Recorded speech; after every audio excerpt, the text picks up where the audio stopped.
कभी सोचा है कि कुछ टीचर्स इतने यादगार और असरदार क्यों होते हैं जबकि कुछ नहीं? इसका राज ना अक्सर एक ऐसी फील्ड में छुपा होता है जिसे हम कहते हैं शैक्षिक मनोविज्ञान।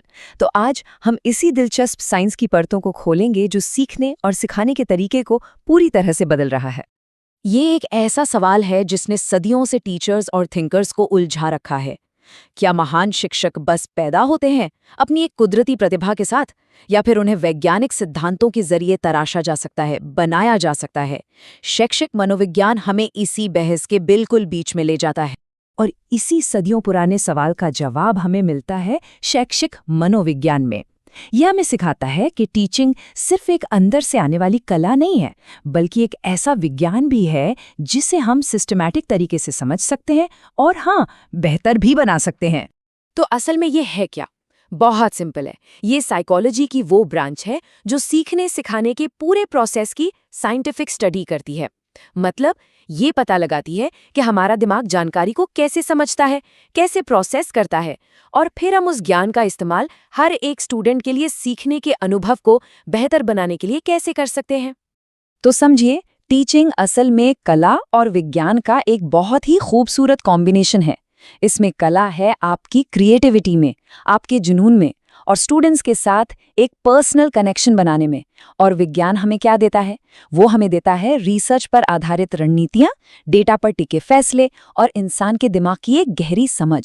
और जब ये दोनों चीजें मिलती हैं ना, तो क्लासरूम में सचमुच जादू होता है। तो ठीक है, अगर ये एक विज्ञान है तो इसकी नींव क्या है? इसकी प्रकृति कैसी है? इसे ना एक बिल्डिंग के ब्लूप्रिंट की तरह सोचिए। एक मजबूत ढांचे के बिना सबसे खूबसूरत इमारत भी गिर सकती है ना? बिल्कुल उसी तरह शैक्षिक मनोविज्ञान हमें असरदार टीचिंग के लिए जरूरी ढांचा और सिद्धांत देता है। और ये ब्लूप्रिंट 3 बहुत मजबूत पिलर्स पर खड़ा है।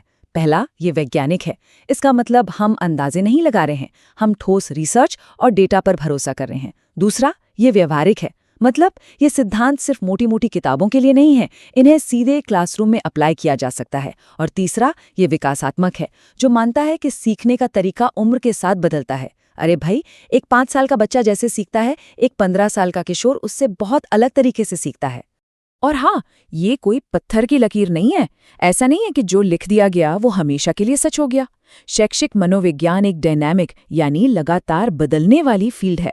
जैसे जैसे टेक्नोलॉजी बदलती है और हम इंसान के दिमाग के बारे में ज़्यादा सीखते हैं, वैसे वैसे पढ़ाने की हमारी रणनीतियां भी बेहतर होती जाती हैं। ये हमेशा बदलते रहने और सुधरते रहने के बारे में है। इस विज्ञान का एक बहुत ही खास पहलू है इसका पॉजिटिव नज़रिया। ये सिर्फ कमियों को दूर करने पर फोकस नहीं करता, बल्कि स्टूडेंट्स की ताकत को और बढ़ाने पर जोर देता है।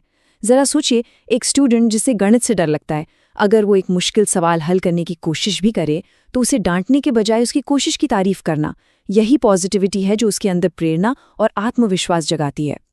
और ये बात शैक्षिक मनोविज्ञान के दिल को छूती है। ये हमें याद दिलाता है कि हर स्टूडेंट अपने आप में यूनिक है, उसकी अपनी ताकत है, अपनी कमजोरियां हैं और सीखने का अपना स्टाइल है।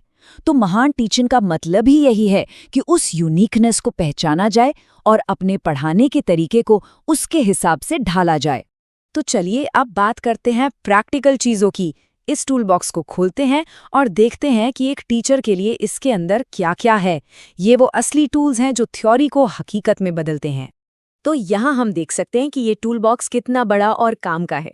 देखिए, एक तरफ ये हमें स्टूडेंट को गहराई से समझने में मदद करता है, उनके डेवलपमेंट के स्टेज से लेकर उनकी यूनिक इंटेलिजेंस, पर्सनैलिटी और मोटिवेशन तक। और दूसरी तरफ ये हमें टीचिंग को बेहतर बनाने के लिए ठोस तरीके देता है, चाहे वो सबसे असरदार तरीके चुनना हो, सही तरह से मूल्यांकन करना हो, या फिर एक पॉजिटिव और डिसिप्लिन क्लासरूम को मैनेज करना हो। ये सच में एक कंप्लीट पैकेज है। तो आखिर में सवाल आता है कि इन सब का असल में असर क्या होता है? ये सब जानना जरूरी क्यों है? देखिए, ये सिर्फ टीचर्स के लिए कोई किताबी ज्ञान नहीं है।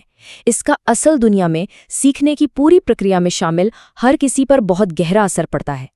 इसे ऐसे समझिए कि शैक्षिक मनोविज्ञान एक 2-वे स्ट्रीट की तरह है। एक तरफ ये टीचर्स को बेहतर टीचर बनने में मदद करता है, ज्यादा असरदार, ज्यादा समझदार और ज्यादा कामयाब। और जब टीचर बेहतर होता है तो दूसरी तरफ ये स्टूडेंट्स को भी बेहतर लर्नर बनाता है, वो अपने सीखने के तरीके को समझते हैं और उस पर कंट्रोल कर पाते हैं। ये दोनों के लिए ही एक विन विन सिचुएशन है। तो अब जब हम इसे समाप्त कर रहे हैं तो हमें भविष्य की ओर देखना होगा। आर्टिफिशियल इंटेलिजेंस और नई नई टेक्नोलॉजी के इस दौर में सीखने का विज्ञान आगे कैसे बदलेगा, ये एक बहुत बड़ा सवाल है और इसका जवाब हम सब मिलकर लिखेंगे। आज हमारे साथ इस सफर में जुड़ने के लिए शुक्रिया।